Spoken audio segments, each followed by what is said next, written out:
This program contains true stories of rescues. All of the 911 calls you will hear are real. Unless indicated, the actual people involved have helped us reconstruct the events as they happened.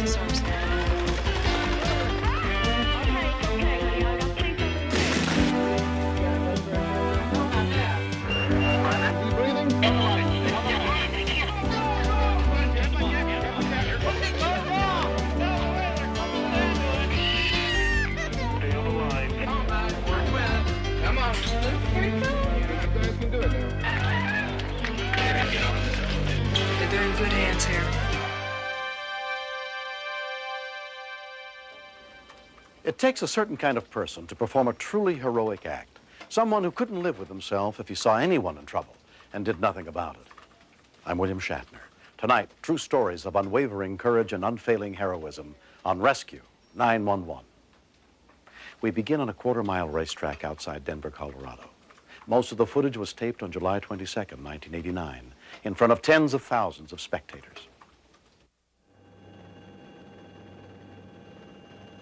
The Denver race in 1989 was really kind of a celebration because the track was thought to not exist anymore due to highway construction and some other things. But the people involved managed to resurrect it, really, bring it back from the ashes and make a fantastic facility, which nobody really expected. So there was a really kind of a celebration going on. Gosh, it's just a great place to race. Great fans and beautiful weather.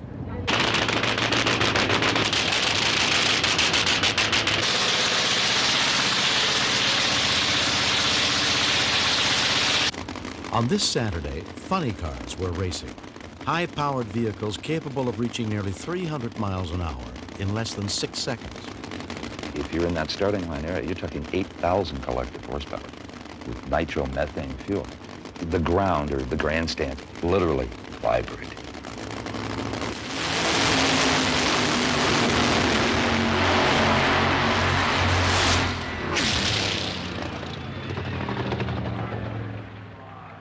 The races take only seconds, watched over at both ends of the track by the Safety Safari, a professional team of firefighting and medical rescue workers.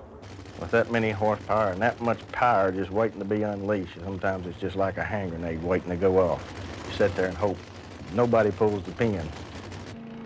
The Safety Safari keeps the track meticulously clean. Grease and oil interfere with the traction, essential for safety.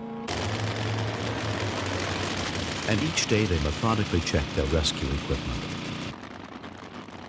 All of the funny cars, like the other categories, race in qualifying sessions. When qualifying is over, the 16 quickest cars go into final eliminations on Sunday.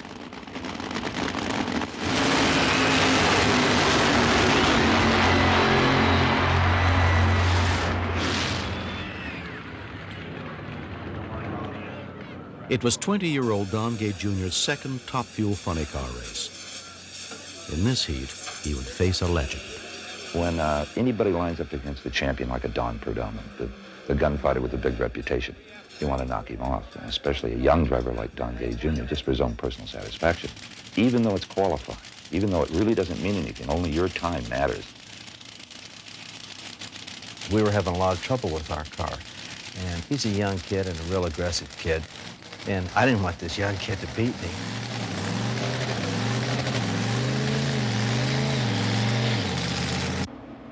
Donnie was trying to follow his racing champion father, but this day had been somewhat disappointing, and this was his last chance to qualify for a better starting position in tomorrow's race.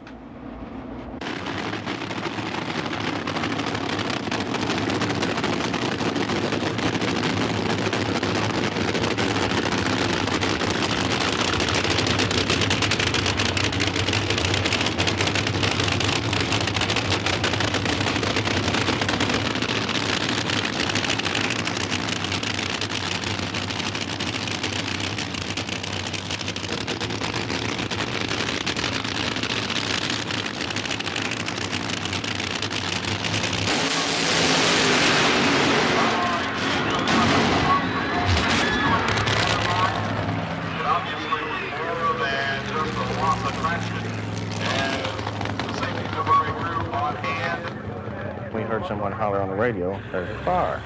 So at that time, we put the truck in gear and started easing out. We seen him coming up the hill, and a lot of flame.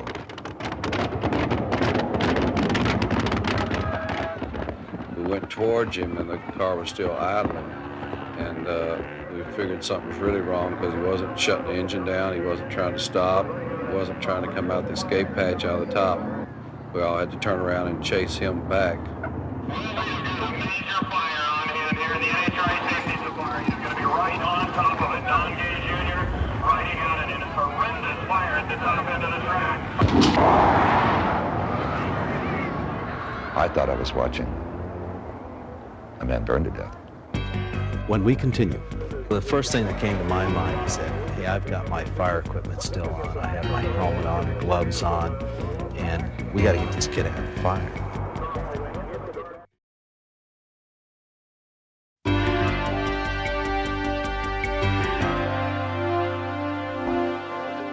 because Donnie's car kept going, the safety safari lost valuable seconds chasing it down. Jerry had the hose inside the side hole in the window of the car, putting water on him, and then at that time, Don Perdome also came up to the back of me. The first thing that came to my mind is that, hey, I've got my fire equipment still on. I have my helmet on, gloves on, and we got to get this kid out of the fire. He had a seat belt on. It was a double locking belt. I reached in and turned the belt and hit it as hard as I could, and it finally popped loose. Several of the guys burnt their hands and everything because a few burns is nothing if we get a driver out. I climbed up on the rear wheels of the car and straddled the roll cage. It took us just a minute or two because everything was hot. Okay, get on the ground. It's on the ground. Get his helmet off. Let's get the helmet off. Get the helmet off. Sorry, give me that tube. He already had stopped breathing when we arrived and got him out of the car. Go out with it. Go off. Got it. Piece of air. Give me some old tube. Give me an ET tube. He's got a mouthpiece in. He's got a mouthpiece in. Give me some air. Get a mouthpiece, Ronnie. I pretty much figured that he was in respiratory arrest or even full arrest. Even his eyes had already dilated, so I knew time was against us. We had to work fast. You hear me? Can I hold that for you? Don, you hear me?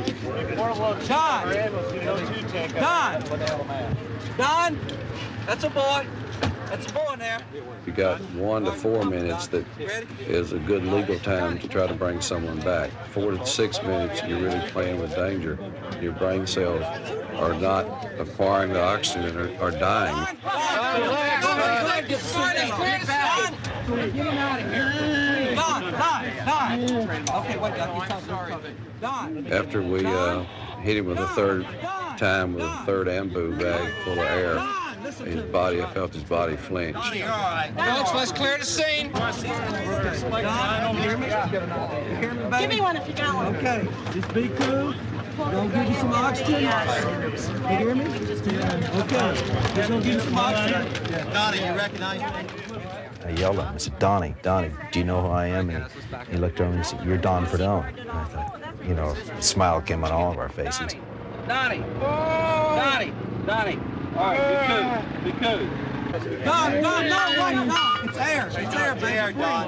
Breathe. Breathe normal. I was calming him down because, he was trying to breathe too fast. He done got excited, and I sure didn't want him to go back out after getting him back in because we may have more trouble going into shock or something else. He's in there. So as soon as we can get the word from the far end, they can get to you, but look at it. From a suite in the racetrack tower, Donnie's grandparents had seen his car go up in flames. Marie Gay had no other information about his condition. All right, guys, let's back up. She burned it off. Oh, that's right. What was incredible to me was his grandmother, Marie. She was the most collected of all of them. And she's down on her hands and knees saying, breathe, Donnie. Breathe, Donnie. just in a very controlled voice. She didn't add to any panic that there might have been. Just what a strong lady. Donnie's fire suit had protected him from the flames, but the red-hot metal inside the car had severely burned his arms, and the intense heat had caused the sweat to boil on his back.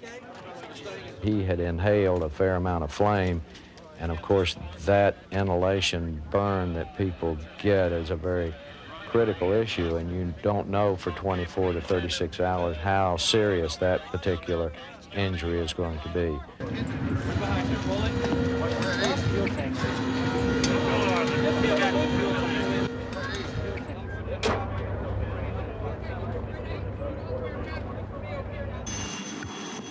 Don Gay Jr. was rushed to a trauma center where he was treated for flame inhalation and burns.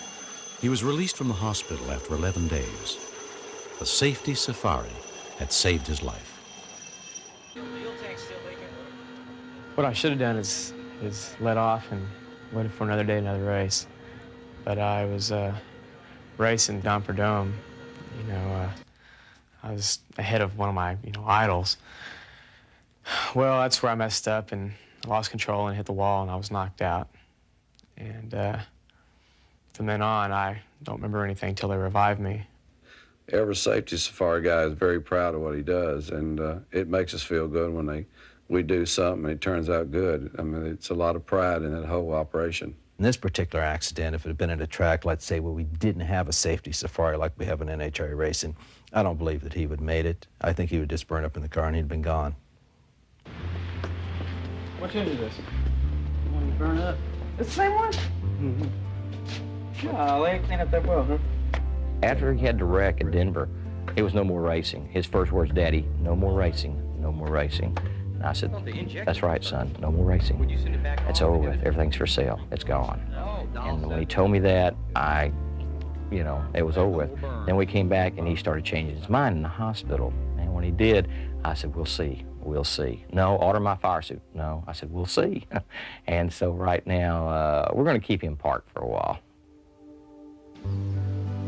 I want to race very, very bad, but I think God wants me to take a little time off. I really feel that. I feel that I came too close and I shouldn't be here.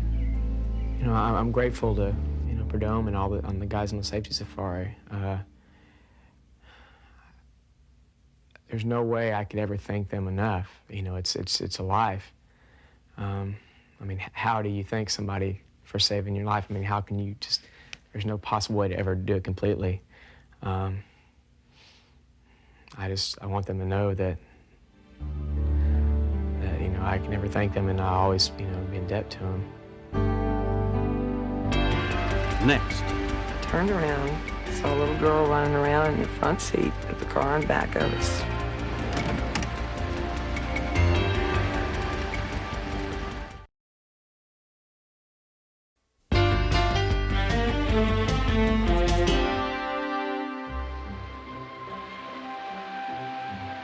In the small town of Stafford, Virginia, the biggest supermarket is the Giant Food Store. Early on the morning of April 19, 1989, employee Milton Braxton was already hard at work there. This one? Milton is the best at what he does. The Goodwill Ambassador, that is a quote from one of the Giant training manuals. You're the first person a customer sees, and you're the last person they see. Goodbye now. Instead of attending a breakfast honoring him as the employee of the month, Milton had chosen to come to work as usual. Teresa Vowell was just finishing her weekly grocery shopping with her friend Linda Fisher. She had a lot of stuff to do. I only had a few things to pick up. Teresa went her way, I went mine. I did what I had to do, checked out. 4 months pregnant with her third child, Teresa put her daughter in the car with her friend Linda. She then drove them around to the loading zone to pick up her 8 bags of groceries from Milton.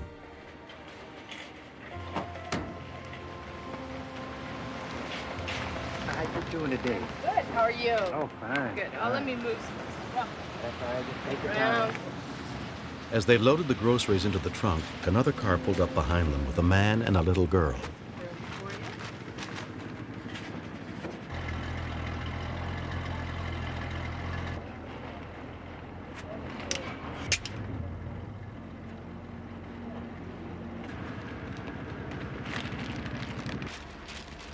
I'm going to say you got a lot of them today. I turned around, saw a little girl running around in the front seat of the car in back of us.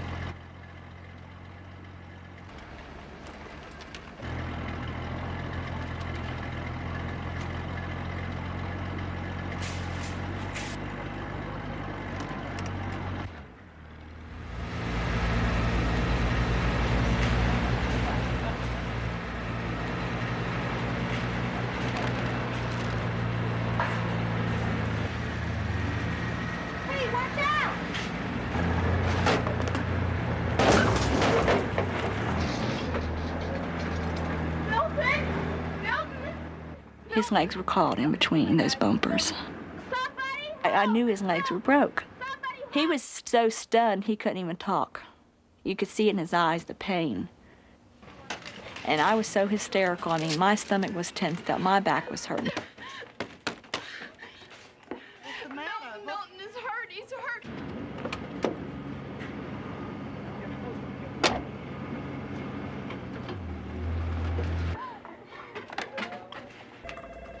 A call was placed to 911. Staff with no emergency.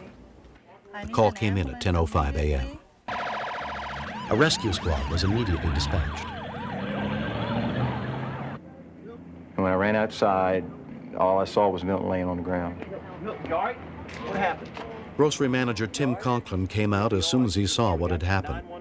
And at that time, somebody screamed, "Get a blanket, he's gonna go into shock." You just hang on. I called my mother, told her what had happened. I had real bad cramps in the lower part of my stomach and in my back. It felt just like that I was going to have a miscarriage with that baby. Okay, let's put that on. Outside, Teresa tried to comfort Milton. Milton said, "I can't really feel my legs, Teresa." And I said, "Well, you're going to be just fine." EMTs Bobby Talley, Lena Branham, and John Peterson arrived within a few minutes of the call. He was laying on the ground on his side. The bones were broken into and they were separated. Milton, I'm gonna cut your pants leg, all right? I cut your pants. Sure, get over it. Had to cut his pants up too, around his pocket area to put the splints on. So we had a long frac pack, what they call a frac pack splint. We had 2 of those and put those together. He was in a lot of pain, but he didn't act like it. When you have a fracture and you straighten it, it's pinching off the muscles and it hurts bad. Okay, Milton, one more. If they're hurting real bad, I just give them my hand and I tell them to squeeze it. Okay, on 3. 1, 2, 3. Before they loaded him in the ambulance, I kissed him on his cheek because I was so grateful that he had pushed me out of the way. Milton asked Tim to go with him to the hospital. Milton just, ooh, his legs hurt. Oh, my legs hurt. I told him to scream, let it out. But he's not that type of person. A soft-spoken, easygoing guy. Didn't want anybody to know he was in any kind of pain. And baby's positioned to this side. Subsequent sonograms taken by Teresa's obstetricians seemed to show nothing wrong with the fetus, but had she been hit by the car, it would almost certainly have caused a miscarriage. Milton Braxton's legs were both broken when he was struck by the car. He spent 2 weeks recuperating in the hospital. And we stuck a little red basket on the top of the safe and put a little sign on it that said Milton's mailbox.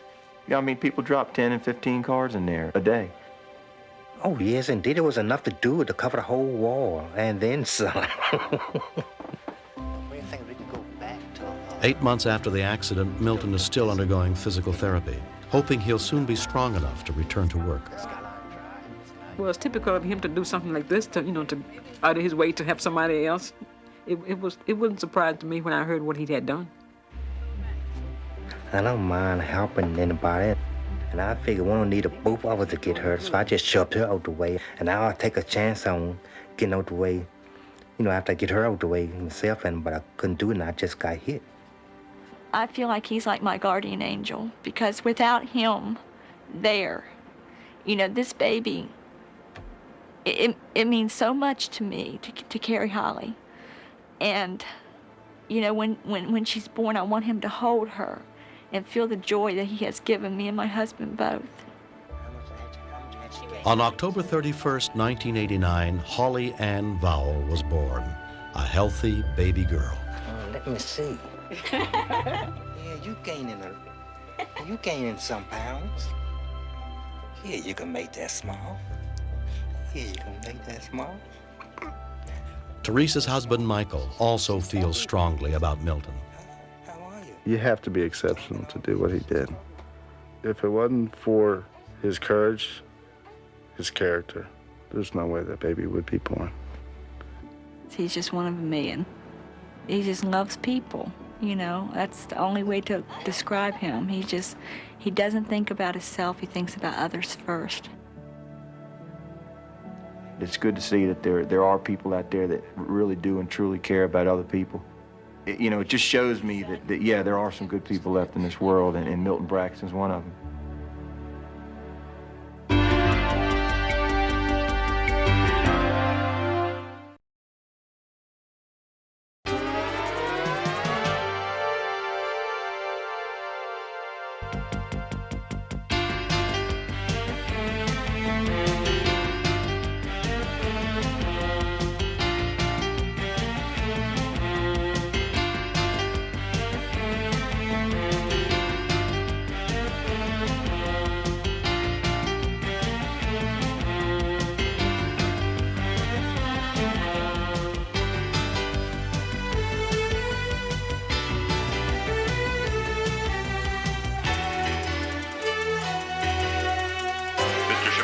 Step out of the car, please.